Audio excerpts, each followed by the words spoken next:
Hi students, welcome to economy Venkateshwar online classes. 2026 ఫిబ్రవరి నెలలో వార్తలు నిలిచినటువంటి current affairs ముఖ్యమైనవి ఒకసారి ఎంసీక్యూస్ ద్వారా మనం ఒకసారి పరిశీలిద్దాం. ఓకేనా? చాలా జాగ్రత్తగా వినండి.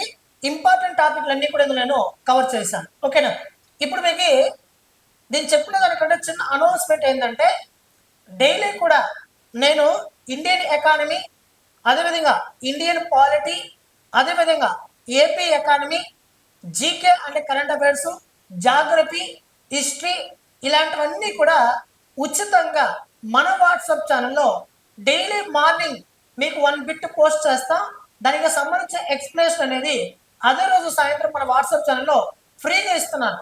మీరందరూ కూడా జాయిన్ అయ్యి ఆ ఎగ్జామ్ పార్టిసిపేట్ చేయొచ్చు. అప్ టు ఆ సిలబస్ మొత్తం కవర్ అయ్యే విధంగా డైలీ పోస్ట్ వస్తూనే ఉంటాయి అన్ని సబ్జెక్ట్స్కి సంబంధించి. ఓకేనా? మన వాట్సాప్ ఛానల్ జాయిన్ అవ్వాలంటే వీడియో కింద డిస్క్రిప్షన్లో ఉన్నాయి లింక్స్. వాట్సాప్ ఛానల్ లింక్ పైన జాయిన్ అయ్యి ఆ లింక్లో జాయిన్ అవ్వండి. ఓకేనా? అదేవిధంగా కామెంట్ బాక్స్ నేను లింక్ ఇస్తాను, మీరు జాయిన్ అవ్వండి. ఓకేనా? సరే, ఇటీవల భారతదేశంలో తొలిసారిగా గోమ్ మ్యూజియంను ఇటీవల ఏ రాష్ట్రం ప్రారంభించింది అని అడిగారు. మరి మహారాష్ట్రనా, లేకపోతే పంజాబా, ఉత్తరప్రదేశ్, కర్ణాటక అని అడిగాడు. ఆప్షన్ వచ్చేసి ఉత్తరప్రదేశ్. మన భారతదేశంలో ఒక మ్యూజియం అంటే ఏమిటి మిత్రమా? గతంలో ఇప్పుడు ఉదాహరణకి సైన్స్ మ్యూజియం ఉంది. సైన్స్ మ్యూజియం అంటే ఏమిటి? సైన్స్ అంటే ఫిజిక్స్లో కానీ లేకపోతే కెమిస్ట్రీలో కానీ మనకి కొన్ని పరికరాలు ఉంటాయి. ఆ పరికరాలు ఏ విధంగా పనిచేస్తాయి, గతంలో సైంటిస్టులు వాటిని ఎలా కనుగొన్నారు, అవి ఏ విధంగా పనిచేస్తాయి, ఇటువంటి వాటిని ఒక మ్యూజియంలో ఏర్పాటు చేసి ఉంటారు. వాటిని మనం చూసి వాటి గురించి మనం తెలుసుకుంటూ ఉంటాం. అలా భారతదేశంలోనే మొట్టమొదటిసారిగా గోవులను సంరక్షించడం కోసం గోవధని చాలా రాష్ట్రాలు ఇప్పటికీ నిషేధించాయి. అలా గోవులని తినడం కానీ లేకపోతే గోవుల్ని వధించడం కానీ ఇలాంటివి చేయకుండా గోవు యొక్క గొప్పతనాన్ని తెలియజేస్తూ భారతదేశంలో మొట్టమొదటిసారిగా ఒక కౌ మ్యూజియాన్ని ఏర్పాటు చేసినటువంటి రాష్ట్రం ఏది ఉందంటే అది ఉత్తరప్రదేశ్ రాష్ట్రం మిత్రమా. ఓకేనా? రైట్. నెక్స్ట్, ఎక్సర్సైజ్ వాయుశక్తి 2026 ఇటీవల ఇండియన్ ఎయిర్ ఫోర్స్ ఎక్కడ నిర్వహించింది అని అడిగారు. ఈ విన్యాసాలను మన భారత ప్రభుత్వం అంటే ఇండియన్ ఎయిర్ ఫోర్స్ యాక్చువల్గా విన్యాసం 3 రకాలు మిత్రమా. విన్యాసాలు 3 రకాలు. 3 రకాలు అంటే ఒకటి సైనిక దళ విన్యాసము, రెండవది వైమానిక దళ విన్యాసము, మూడవది మనకి నావికా దళ విన్యాసం అనేది మూడవది ఉంటుంది. సైనిక దళ విన్యాసం అంటే ఏదైనా ఒక ప్లేస్ లో జరుగుతుంది. వైమానిక దళ విన్యాసం కూడా ఏదైనా ఒక ప్లేస్ లో జరుగుతుంది. నావికా దళ విన్యాసము కంపల్సరిగా ఏదో ఒక నది ఒడ్డున కానీ లేదా సముద్రం ఒడ్డున కానీ లేదా సముద్రంలో కానీ ఇక్కడ ఈ విన్యాసం నిర్వహిస్తారు. ఓకేనా? విన్యాసం 3 రకాలు. ఈ 3 రకాలు అది ఎటువంటి విన్యాసం మనం తెలుసుకోవాలి. ఆల్రెడీ క్వశ్చన్ ఇచ్చేసాడు. ఇక్కడ ఎయిర్ ఫోర్స్ అంటే కేవలం ఎయిర్ ఫోర్స్ సంబంధించినటువంటి వాళ్ళు మాత్రమే ఇక్కడ పాల్గొంటారు. సైనికులు పాల్గొనరు, నేవీ షిప్స్ లాంటివన్నీ కూడా ఇక్కడ పాల్గొనరు. అయితే ఈ విన్యాసాలను ఫిబ్రవరి 27, 2026లో మనకి రాజస్థాన్ రాష్ట్రంలో జైసల్మీర్ అనే ఒక ప్రాంతంలో పోఖ్రాన్ ఫైరింగ్ రేంజ్ అనే ఒక ఏరియాలో ఈ విన్యాసాలని మన భారతదేశ వైమానిక దళం వారు నిర్వహించారు. ఓకేనా? ఈ విన్యాసాలను ఎక్కడ నిర్వహించాలని అడిగారు. ఆప్షన్ 2 దీనికి ఆన్సర్ వచ్చేసి రాజస్థాన్ రాష్ట్రంలో జైసల్మీర్ అనే ఒక ప్రాంతంలో పోఖ్రాన్ ఫైరింగ్ రేంజ్ అనే ఒక ఏరియాలో ఈ విన్యాసాలని నావికా దళం వారు నిర్వహించారు. అయితే ఇక్కడ మీరు గుర్తుపెట్టుకోవాల్సిన అంశం ఏంటంటే ఈ విన్యాసాలకి భారతదేశ రాష్ట్రపతి ద్రౌపది ముర్ము గారు హాజరయ్యారు, రక్షణ శాఖ మంత్రి హాజరయ్యారు, అదేవిధంగా ఎయిర్ చీఫ్ కూడా ఇందుకు హాజరయ్యారు. అయితే ఇక్కడ ఒక ప్రత్యేకత ఉంది. ఆ ప్రత్యేకత ఏంటంటే ఈ వాయుశక్తి అనే ఒక ఎయిర్ ఫోర్స్ ఎక్సర్సైజ్ జరుగుతున్నప్పుడు భారతదేశ రాష్ట్రపతి ద్రౌపది ముర్ము గారు పాల్గొని భారతదేశంలోనే మొట్టమొదటిసారిగా ప్రచండ అనే ఒక హెలికాప్టర్లో, ఇది స్వదేశీ పరిజ్ఞానంతో కూడుకున్నటువంటి తేలికపాటి యుద్ధ విమానం, దాని పేరు ప్రచండ. ఈ ప్రచండ్లో ఇటీవల మన భారతదేశ రాష్ట్రపతి ద్రౌపది ముర్ము గారు దీనిలో ప్రయాణించడం అనేది జరిగింది ఈ విన్యాసాలలో భాగంగా. కాబట్టి స్వదేశీ పరిజ్ఞానంతో రూపొందించబడిన తేలికపాటి యుద్ధ విమానమైనటువంటి ప్రచండ అనే విమానంలో ఇటీవల ప్రయాణించినటువంటి రాష్ట్రపతి ద్రౌపది ముర్ము. అదేవిధంగా ఈ ప్రచండ్ అనే విమానంలో మొట్టమొదటిసారిగా ఒక రాష్ట్రపతి ప్రయాణించడం తొలిసారి ఈమె. ఓకేనా? అంటే ఈమె గతంలో మళ్ళీ రఫేల్ యుద్ధ విమానంలో కూడా ప్రయాణించింది. అదేవిధంగా సుఖోయ్ 30 MKI సుఖోయ్ 30 MKI అనే యొక్క హెలికాప్టర్స్ లో కూడా ఈమె గతంలో ప్రయాణించింది. ఓకేనా? రఫేల్ యుద్ధ విమానం ప్రయాణించింది, సుఖోయ్ 30 MK అనే హెలికాప్టర్ ప్రయాణించింది, ఇప్పుడు మళ్ళీ ప్రచండ్ లో కూడా ప్రయాణించింది. ఈ విన్యాసాల్లో ప్రత్యేక ఆకర్షణగా నిలిచినటువంటి కొన్ని విమానాలు ఏంటంటే రఫేల్ యుద్ధ విమానం పాల్గొన్నది, సుఖోయ్ 30 MK విమానం పాల్గొన్నది, మిరాజ్ 2000 హెలికాప్టర్స్ పాల్గొన్నది, అపాచీ హెలికాప్టర్స్ పాల్గొన్నది, చినూక్ హెలికాప్టర్స్ పాల్గొన్నది. ఇవన్నీ కూడా ఈ ఎక్సైజ్ లో పాల్గొనడం అనేది జరిగింది.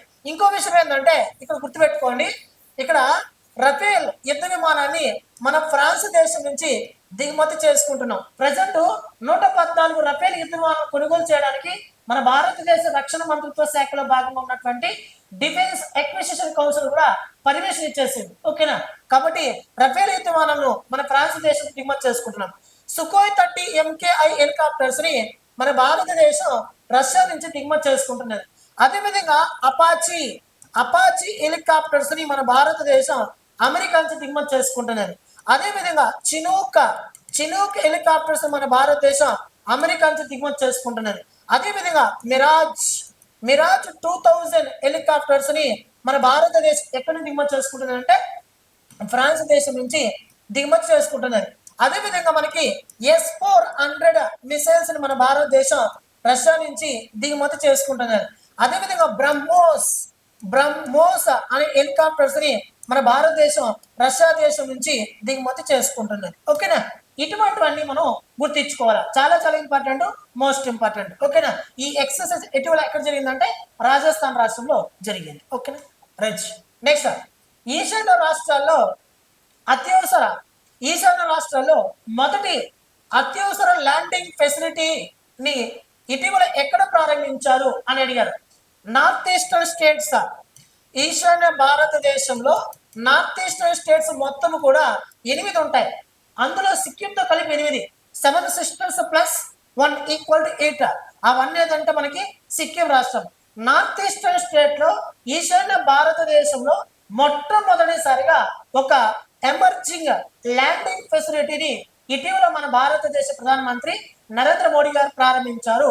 ఏ రాష్ట్రంలో అంటే అస్సాం రాష్ట్రంలో డిబ్రూగర్ జిల్లాలోని నేషనల్ హైవే 37 ఉంది. నేషనల్ హైవే 37 అని ఒకటి ఉంది. ఆ నేషనల్ హైవే 37 అనే హైవే పక్కనే ఈ విమానం ఈ ల్యాండింగ్ ఫెసిలిటీని ప్రారంభించడం అనేది జరిగింది. మరి ల్యాండింగ్ ఫెసిలిటీ అంటే ఏంటి? ఉదాహరణకి అత్యవసర ల్యాండింగ్ ఫెసిలిటీ అంటే ఏంటంటే, ఉదాహరణకి ఏదైనా హెలికాప్టర్స్ వస్తున్నప్పుడు ఆ విమానం అక్కడ ల్యాండ్ అవ్వడానికి, ఆ విమానాశ్రయంలో ల్యాండ్ అవ్వడానికి అవకాశం లేకపోతే అత్యవసరంగా ఏర్పాటు చేసినటువంటి ఈ ల్యాండింగ్ ఫెసిలిటీలో ఆ విమానం దిగుతుంది అనమాట. అంటే ఆల్రెడీ అస్సాంలో మనకి డిబ్రూగర్ ఇంటర్నేషనల్ ఎయిర్పోర్ట్ అనేది ఉంది. ఈ డిబ్రూగర్ ఇంటర్నేషనల్ ఎయిర్పోర్ట్ కి ప్రత్యామ్నాయంగా ఈ ఎమర్జింగ్ ల్యాండింగ్ ఫెసిలిటీ అనేది మనకి పనిచేస్తుంది. అదేవిధంగా ఈ ఎమర్జింగ్ ల్యాండింగ్ ఫెసిలిటీ అనేది చైనాకి 300 కిలోమీటర్ల దూరంలో ఉంది. అదేవిధంగా మయన్మార్ కి 200 కిలోమీటర్ల దూరంలో ఉంది. అంటే చైనాతో కానీ మయన్మార్తో కానీ యుద్ధాన్ని మనం చేసేటప్పుడు అత్యవసరంగా ఏమైనా విమానాల్ని మనం దింపాలనుకుంటే ఖచ్చితంగా అస్సాం రాష్ట్రంలో ఉన్నటువంటి డిబ్రూగర్ ఇంటర్నేషనల్ ఎయిర్పోర్ట్ ని వాడుకోవాల్సిన అవసరం లేదు. దాని ప్రత్యామ్నాయంగా ఉన్నటువంటి ఎమర్జింగ్ ల్యాండింగ్ ఫెసిలిటీని కూడా మనం వాడుకోవచ్చు. దీనిని అస్సాం రాష్ట్రంలో డిబ్రూగర్ జిల్లాలో ఉన్నటువంటి నేషనల్ హైవే 37 పక్కనే దీన్ని ఏర్పాటు చేయడం అనేది జరిగింది. దీని ఇటీవల మన భారతదేశ ప్రధానమంత్రి నరేంద్ర మోడీ గారు దీన్ని లాంచ్ చేయడం అనేది జరిగింది. ఈ కార్యక్రమానికి వెళ్ళినటువంటి మన భారతదేశ ప్రధానమంత్రి నరేంద్ర మోడీ అస్సాం రాష్ట్రంలోని బ్రహ్మపుత్ర నదిపై అస్సాం రాష్ట్రంలోని బ్రహ్మపుత్ర నదిపై 6 లైన్లతో ఏర్పాటు చేయబడినటువంటి ఒక వంతెన, ఒక బ్రిడ్జ్ని, దాని పేరు ఏంటంటే కుమార్ భాస్కర్ వర్మ సేతు. దాని పేరేంటి?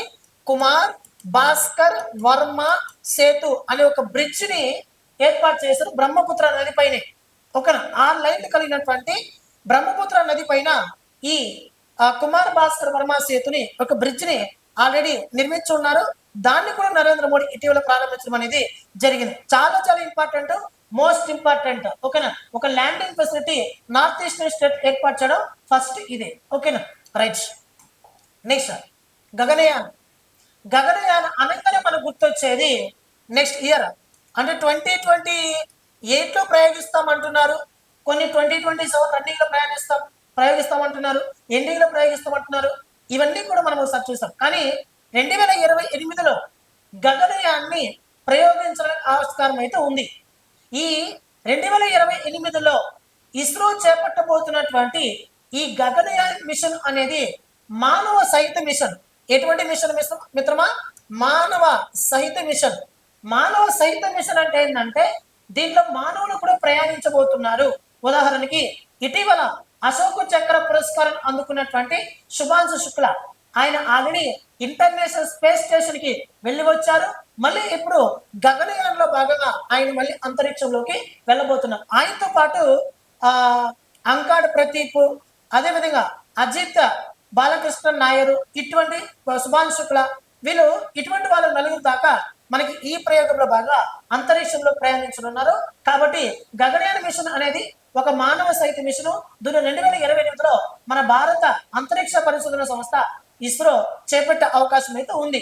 కానీ ఇక్కడ మీరు గుర్తుపెట్టుకోండి, చంద్రుడిపైకి చేపట్టే ప్రయోగాలను చంద్రయాన్ అని, సూర్యుడిపైకి చేపట్టే ప్రయోగాలను సూర్యయాన్ అని, అదేవిధంగా సముద్రంలో ఉన్నటువంటి నిగూఢ రహస్యాలను ఛేదించడం కోసం మనకి సముద్రయాన్ అని, ఈ సముద్రయాన్ అని, అదేవిధంగా మార్స్ పైకి, అంగారకుడి పైకి ఆల్రెడీ పంపించినటువంటి మిషన్ మనకి మంగళయాన్ అని, ఇటువంటివన్నీ మనం చూస్తున్నాం. అదేవిధంగా మనకి సముద్రయాను, సూర్యయాను, అదేవిధంగా గగనయాన్. ఇప్పుడు గగనయాన్ అనేది మనకి మానవ సహిత మిషన్.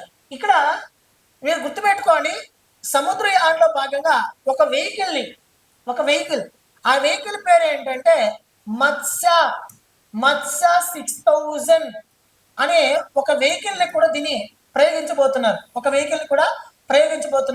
దీని పేరు ఎలా వచ్చిందంటే సముద్రయాన్లో భాగంగా ఉపయోగించబోతున్నటువంటి ఒక వెహికల్ పేరు మత్స్య 6000. మత్స్య అంటే సముద్రం లేదా చేపలు పట్టేవాడు. సముద్రంలో చేపలు పట్టేవాడిని మత్స్యకారులు పిలుస్తాం. సముద్రం లోపల ఉన్నటువంటి నిగూఢ రహస్యాలను ఛేదించడం కోసం మన భారత ప్రభుత్వం చేపట్టబోయే ఒక మిషన్ సముద్రయాన్. కాబట్టి మత్స్య అనేది చేపలు పట్టేవారు అనే పేరు మీద వచ్చింది. 6000 అంటే ఏంటంటే 6000 మీటర్ల లోతుకు వెళ్ళి వస్తారు. సముద్రం లోపల 6000 మీటర్ల లోతుకు వెళ్ళి అక్కడ ఏమేమి ఉన్నాయి అవన్నీ తెలుసుకొని వస్తారు. ఓకేనా? 6000 మీటర్లన్నా 6 కిలోమీటర్లన్నా ఒకటే. ఓకేనా? కాబట్టి వెహికల్ పేరు ఏంటి? మనకి మత్స్య 6000. ఓకేనా? దీంతో పాటు చంద్రయాన్ 3 మీకు ఆల్రెడీ చాలా సార్లు చెప్పాను. చంద్రయాన్ 3 దీన్ని గుర్తుపెట్టుకోవాలా. చంద్రయాన్ 3 అంటేనే మనకు గుర్తొచ్చేది ఆగస్టు 23న మనం ప్రతి ఏటా నేషనల్ స్పేస్ డే సెలబ్రేట్ చేసుకోవాలని చెప్పారు. కారణం ఏంటంటే చంద్రయాన్ 3లో భాగంగా మన భారతదేశం మొట్టమొదటిసారిగా దక్షిణ ధ్రువం పైన కాలు మోపినటువంటి తేదీ ఆగస్టు 23. ఓకేనా? అదేవిధంగా చంద్రయాన్ 3లో భాగంగా అక్కడ ల్యాండింగ్, ఎక్కడైతే ల్యాండర్ దిగిందో ఆ ప్రాంతానికి మనకి శివశక్తి పాయింట్గా పేరు కూడా పెట్టారు. ఇటువంటివన్నీ మీరు ఒకసారి చూసుకోవాలి. ఓకేనా? సరే, గగనయాన్ మిషన్ కోసం రూపొందించినటువంటి డ్రోగ్ పారాచూట్, దాని పేరు ఏంటంటే డ్రోగ్ పారాచూట్ని ఫిబ్రవరి 19, 2026న ఏ సంస్థ విజయవంతంగా పరీక్షించింది అని అడిగాడు. ఇస్రోనా, డిఆర్డిఓనా, విక్రమ్ సారాభాయ్ స్పేస్ సెంటరా, ధ్రువ స్పేస్ సెంటర్ అని అడిగాడు. ఆన్సర్ ఏంటంటే మనకి DRDO, defence research development organisation. ఇప్పుడు గగనయాన్లో ఇది ఒక మానవ సహిత మిషన్ కదా. ఈ మిషన్లో మానవులు అంతరిక్షంలోకి వెళ్తున్నప్పుడు ఏదైనా ప్రాబ్లం వచ్చిందనుకో, వాళ్ళ క్రూ మాడ్యూల్ అని ఒకటి ఉంటుంది. క్రూ మాడ్యూల్ క్రూ మాడ్యూల్ అనే దానిని ఉపయోగించి వాళ్ళ ఆకాశంలో నుంచి కిందకు దూకేయచ్చు, అంటే సముద్రం మీదకి వచ్చేయచ్చు ఆ క్రూ మాడ్యూల్ ఉపయోగించి. ఆ క్రూ మాడ్యూల్ ఏంటంటే గాలిలో చాలా వేగవంతంగా కిందకు వస్తుంది, గాలిలో చాలా వేగవంతంగా మనం మానవులు దిగేయచ్చు దాని కిందకి, భూమి మీదకి. అలా గగనయానంలో ప్రయాణించేటప్పుడు ఒకవేళ మధ్యలో ఏమైనా సమస్య ఏర్పడితే వాళ్ళు ఆ వాహనం నుంచి బయటకు వచ్చి క్రూ మాడ్యూల్ అనే ఒక పరికరం ద్వారా వాళ్ళు భూమి మీదకి చేరుకోవచ్చు. ఎప్పుడైతే వీళ్ళు క్రూ మాడ్యూల్ అనే పరికరం ద్వారా భూమి మీద చేరుకోవడానికి వస్తుంటారు కదా, చాలా వేగవంతంగా వస్తుంది. చాలా వేగవంతంగా వచ్చేటప్పుడు వాళ్ళు ఏదైనా ప్రమాదం జరగచ్చు. ఆ వేగవంతాన్ని ఆ క్రూ మాడ్యూల్ వేగవంతంగా వస్తుంది కదా, ఆ వేగవంతంగా వచ్చేటటువంటి క్రూ మాడ్యూల్ యొక్క వేగాన్ని నియంత్రించడం కోసం డ్రోగ్ పారాచూట్ను ఉపయోగిస్తారు. ఓకేనా, వేగాన్ని నియంత్రించడం కోసం డ్రోగ్ పారాచూట్ను ఉపయోగిస్తారు. ఇది విజయవంతంగా పనిచేస్తుందా లేదని ఇటీవల పరీక్షించారు ఎవరు, డిఆర్డిఓ వారు. ఓకేనా, డిఆర్డిఓ 1958 జనవరి 1వ తారీఖున ఏర్పాటైంది. దీని హెడ్ క్వార్టర్స్ వచ్చి న్యూఢిల్లీలో ఉంటుంది. దీనికి సమీర్ వి కామత్ అనే ప్రస్తుత చైర్మన్ కూడా పనిచేస్తున్నాడు. ఓకేనా, రైట్. నెక్స్ట్ C-390 మిలీనియం విమానాల నిర్వహణ మరమ్మతు కేంద్రం కోసం బ్రెజిలియన్ ఏరోస్పేస్ తయారీదారు ఎంబ్రాయర్ భారతదేశంలో ఏ సంస్థతో ఒప్పందం కుదుర్చుకున్నది అని అడిగారు. అంటే C-390 మిలీనియం విమానాలను నిర్వహించడం కోసం, దాని మరమ్మతులు చేయడం కోసం, అదేవిధంగా మరమ్మతుల కేంద్రం కోసం బ్రెజిలియన్ సంబంధించినటువంటి ఎంబ్రాయర్ అనే సంస్థ మన భారతదేశంలో ఏ సంస్థతో ఒప్పందం కుదుర్చుకున్నది అని అడిగాడు. టాటా పవర్ గ్రూపా, లేదా రిలయన్స్ ఇండస్ట్రీసా, మహీంద్రా గ్రూపా, లేదా గూగుల్ సంస్థ అని అడిగాడు. ఆన్సర్ వచ్చేసి మహీంద్రా గ్రూప్. ఓకేనా, గుర్తించుకోండి. రైట్. నెక్స్ట్ అస్సాంలో జరిగినటువంటి 13వ ఎడిషన్ ఎక్సర్సైజ్ కంజర్, ఏమంటాం దాన్ని, కంజర్ ఎక్సర్సైజ్ 13 అని ఉంటుంది. మీకు ఎక్కడ చూసినా కూడా కంజర్ 13 ఎక్సర్సైజ్ ఉంటుంది. ఏ రెండు దేశాల మధ్య ఉమ్మడి సైనిక విన్యాసాలు జరిగాయి అని అడిగాడు.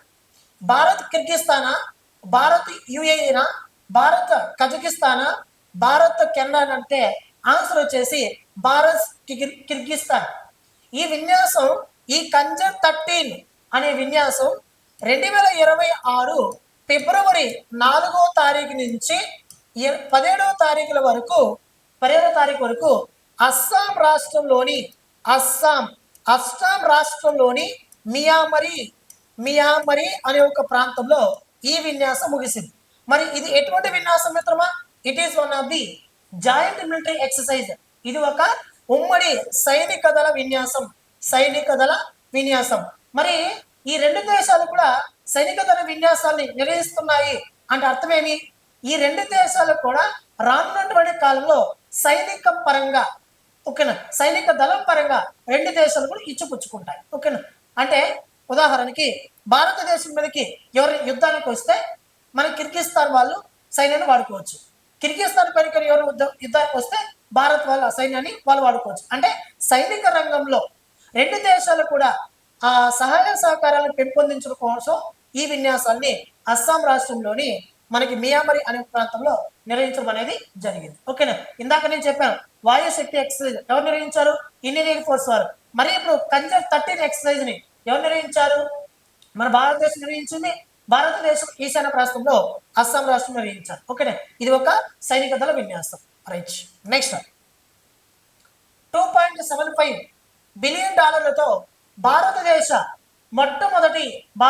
మొట్టమొదటి మైక్రాన్ సెమీ కండక్టర్ ప్లాంట్ ను ప్రధాని నరేంద్ర మోడీ ఇటీవల ఎక్కడ ప్రారంభించారు అని అడిగాడు. ఉత్తరప్రదేశ్, కర్ణాటకన, మహారాష్ట్రన, గుజరాత్ అని అడిగాడు. ఆన్సర్ వచ్చేసి గుజరాత్ మిత్రమా. గుజరాత్ రాష్ట్రంలో సనంద్ అనే ఒక ప్రాంతంలో, ఏ పేరు అది? సనంద్ అనే ఒక ఏరియాలో ఈ మైక్రాన్ సెమీ కండక్టర్ ప్లాంట్ ని ఇటీవల నరేంద్ర మోడీ గారు ప్రారంభించారు. భారతదేశంలో సెమీ కండక్టర్ అంటేనే మనకు గుర్తొచ్చే తైవాన్ కంట్రీ భారతదేశానికి. భారతదేశానికి సెమీ కండక్టర్ దాత ఎవరైనా ఉన్నారంటే దట్ ఈస్ తైవాన్ కంట్రీ. మీరు ఎక్కడైనా చూడండి, ప్రపంచంలో తైవాన్ మ్యానుఫ్యాక్చరింగ్ అంటేనే గుర్తొచ్చేది ప్రపంచంలో సెమీ కండక్టర్స్ మ్యానుఫ్యాక్చరింగ్ అంటేనే గుర్తొచ్చేది తైవాన్ కంట్రీ. మీరు చాలా విషయాలు చూడండి, మనం వాడేటటువంటి ఎస్డి కార్డు కావచ్చు, వాడేటటువంటి చిప్స్, మనం వాడతాం కదా మెమరీ కార్డ్ చిప్, ఆ చిప్ కావచ్చు, అదేవిధంగా మనం వాడేటటువంటి ఎలక్ట్రానిక్స్ గూడ్స్, ఇవన్నీ కూడా 70% అబోవ్ మనం ఎక్కడ దిగుమతి చేసుకుంటున్నాం అంటే తైవాన్ కంట్రీ నుంచి దిగుమతి చేసుకుంటున్నాం. ఎప్పుడైతే ఒక దేశము ఇలాంటి కాస్ట్లీ వస్తువులు ఇతర దేశం నుంచి దిగుమతి చేసుకుంటుందో అప్పుడు మన భారతదేశం ఇన్కమ్ మొత్తము ఇతర దేశం తరలిపోతుంది అని అర్థం. కాబట్టి ఈ తైవాన్ కంట్రీ సెమీ కండక్టర్లను మనం వాడకం తగ్గించడం కోసం, అదే సెమీ కండక్టర్ మన భారతదేశం తయారు చేసుకోవడం కోసం ఇటీవల చాలా రాష్ట్రాల్లో నరేంద్ర మోడీ సెమీ కండక్టర్ ప్లాంట్ని ఏర్పాటు చేస్తూ వస్తున్నారు. కానీ గుర్తుపెట్టుకోండి, భారతదేశంలో మొట్టమొదటి సెమీ కండక్టర్ ప్లాంట్ ఎక్కడ ఉందంటే దట్ ఈస్ గుజరాత్ అని గుర్తుపెట్టుకోండి. ఓకేనా రైట్. ఇప్పుడు మైక్రాన్ సెమీ కండక్టర్ ప్లాంట్ ని ఇటీవల నరేంద్ర మోడీ గారు గుజరాత్ రాష్ట్రంలో సనంద్ అనే ఒక ప్రాంతంలో ఏర్పాటు చేయడం అనేది జరిగింది. ఓకేనా, శంకుస్థాపన చేసి ప్రారంభించారు. నెక్స్ట్, భారతదేశం మొట్టమొదటి మ్యూజిక్ రోడ్ మీకు అర్థం చేసుకోవాలి. మ్యూజిక్ అంటే పాట వస్తుంది, ఒక రోడ్లో మనం ప్రయాణించేటప్పుడు ఆ పాట వస్తుంది అన్నమాట. ఓకేనా, సరే చూద్దాం. భారతదేశంలో మహారాష్ట్ర రాష్ట్రంలో ముంబై అనే ఒక ప్రాంతంలో దాదాపు 6 కిలోమీటర్ల దూరం మ్యూజిక్ రోడ్ని ఏర్పాటు చేశారు. ఒక వాహనం 60 నుంచి 80 కిలోమీటర్ల వేగంతో ప్రయాణించేటటువంటి వాహనాలు అంటే ఆ రోడ్డు పైన ముంబైలో ఈ మ్యూజిక్ రోడ్ ఏర్పాటు చేశారు. ఆన్సర్ వచ్చేసి ముంబైలో ఈ మ్యూజిక్ రోడ్ ఏర్పాటు చేశారు. ఆ రోడ్లో 60, 70, 80 కిలోమీటర్ల వేగంతో ఒక వెహికల్ ప్రయాణించేటప్పుడు ఆ రోడ్లో నుంచి ఒక సాంగ్ ప్లే అవుతుంది. ఆ సాంగ్ ఏంటంటే జై హో అనే ఒక సాంగ్ ప్లే అవుతుంది. ఈ జై హో అనే ఒక సాంగ్ ఆల్రెడీ ఆస్కార్ అవార్డు అందుకున్నటువంటి ఒక సాంగ్. ఓకేనా, మరాఠీ సాంగ్. ఈ సాంగ్ ప్లే అవుతుంది. కాబట్టి భారతదేశంలో మొట్టమొదటి మ్యూజికల్ రోడ్ని ఎక్కడ ఏర్పాటు చేశారంటే దట్ ఈస్ ముంబై. ఓకేనా, అదేవిధంగా ఇది చాలా మంది అక్కడ చుట్టుపక్కల ఉంటారు కదా, ఆ రోడ్డు చుట్టుపక్కల ఉన్నటువంటి స్థానికులందరూ కూడా ఆ రాష్ట్రపతి కూడా సిఫారసు చేశారు. ఏమని సిఫారసు చేస్తారంటే ఈ మ్యూజిక్ వస్తా ఉంది, సౌండ్ ఎక్కువైపోతుంది, మేము ఇక్కడ బతకలేకపోతున్నాం అని చెప్పి రీసెంట్గా పేపర్ కూడా వేశారు. ఇది నేను నమస్తే తెలంగాణ నుంచి తీసుకున్నాను, న్యూస్ ఆన్ ఎయిర్ అనే వెబ్సైట్ నుంచి తీసుకున్నాను, అఫీషియల్ వెబ్సైట్. మీరు కూడా ఫాలో అవ్వండి, రోజు కూడా ఫాలో అవ్వండి ఇన్స్టాగ్రామ్లో అఫీషియల్ అకౌంట్స్. ఓకేనా, మీకు ఇండియన్ ఎకానమీ క్లాసెస్ కోసం కానీ ఏపీ ఎకానమీ క్లాసెస్ కోసం కానీ బయట యాప్లో అమౌంట్ పెట్టి వేస్ట్ చేసుకోండి. దాంతోపాటు డిఈస్లో సపరేట్గా జీకే ఉంది, కరెంట్ అఫైర్స్ ఉంది, ఆల్ కాంపిటేటివ్ ఎగ్జామ్ అంటే గ్రూప్ 2 నుంచి గ్రూప్ 1 నువ్వు ఏదైనా రాయండి, కంటెంట్తో కూడుకున్నటువంటి కరెంట్ అఫైర్స్ మన యాప్లో అప్లోడ్ చేస్తూ వస్తున్నా, మీరు ఒకసారి చూసుకోవచ్చు. ఓకేనా రైట్. మన యాప్ పేరు వచ్చేసి ఎకానమీ వెంకటేష్ సార్. మిత్రమా, ఏదైనా డౌట్ ఉంటే నెంబర్ కాల్ చేయండి, 9030539097కి కాల్ చేయండి. ఓకేనా రైట్. ఇటీవల ఏ దేశం నుంచి ముడి చమురు కొనుగోలుకు రిలయన్స్ సంస్థకు అమెరికా లైసెన్స్ జారీ చేసింది అని అడిగాడు. ఆప్షన్ ఏ రష్యానా, ఇరానా, దుబాయా, వెనిజులా అంటే ఆన్సర్ వచ్చేసి ఇరాన్ కంట్రీ. మిత్రమా, ఇరాన్ కంట్రీ నుంచి మీరు చూసే ఉంటారు, ప్రజెంట్ అమెరికా, ఇజ్రాయెల్ రెండు కలిపి ఇరాన్ దేశం పై యుద్ధం చేస్తుంది. ఓకేనా, ఈ ఇరాన్ దేశం పై యుద్ధం చేసిన కారణంగా అక్కడ ఉన్నటువంటి కమేనిని అనే ఒక supreme leader, Iran supreme leader అయినటువంటి కమేనిని ఇటీవల చనిపోయాడు కూడా. ఎప్పుడు మన ఫిబ్రవరి 28 యుద్ధం ప్రకటించడం అనేది జరిగింది. అప్పటి నుంచి ఇప్పటి వరకు కూడా యుద్ధం చేస్తూనే ఉన్నారు. అక్కడ అనేక జలసంధులు పేలిపోయినాయి, మూతపడ్డాయి. ఓకేనా, చాలా అణు రియాక్టర్స్ పేలిపోయాయి. ఇవన్నీ కూడా మనం కరెంట్ అఫైర్స్ భాగంగా మనం చెప్పుకుందాం. ఓకేనా, సరే ఆన్సర్ వచ్చేసి ఏంటంటే ఇరాన్ దేశం అనమాట. ఓకేనా, కాబట్టి ఇరాన్ దేశం నుంచి ముడి చమురు కొనుగోలు చేయడం కోసం అమెరికా ఇటీవల రిలయన్స్ అనే ఒక సంస్థకి మనకి లైసెన్స్ జారీ చేయడం అనేది జరిగింది. ఓకేనా రైట్. నెక్స్ట్, కేంద్ర ప్రభుత్వం ఏ పథకం ద్వారా రోడ్డు ప్రమాద బాధితులకు తక్షణ నగదు రహిత 1.5 లక్షల వరకు ఉచిత చికిత్స అందించనున్నది అని అడిగారు. పిఎం రాహత, పిఎం స్వనిధిన, పిఎం జన్ సమర్థ, పిఎం కుసుమ్ పథకమా అని అడిగాడు. ఆన్సర్ వచ్చేసి పిఎం రాహత్. రాహత్ అంటే యాక్సిడెంట్ అయిన వారికి చికిత్స అందించడం. ఓకేనా. రోడ్లో మనం ప్రయాణిస్తూ ఉంటాం. రోడ్లో ప్రయాణించేటప్పుడు ఒక వ్యక్తి ఇమ్మీడియట్ యాక్సిడెంట్ అయి చనిపోతాడు. ఆ వ్యక్తిని మనం కాపాడకుండా మనం వెళ్ళిపోతాం. ఓకేనా. అంటే చనిపోవడం కాదు, యాక్సిడెంట్ అయి ఉంటుంది, మనం అతను కాపాడకుండా వెళ్ళిపోతూ ఉంటాం. కారణం ఏంటంటే అతను తీసుకుని హాస్పిటల్లో జాయిన్ చేపిస్తే మన పైన చేస్తుందేమో అన్న విషయం ఈ మధ్య కేసులు కూడా నమోదయ్యాయి. కానీ ఇటువంటి వారికి చెక్ పెట్టడం కోసం, ఓకేనా, ఇటువంటి వారిని కాపాడడం కోసం ఈ పథకాన్ని ప్రారంభించడం అనేది జరిగింది.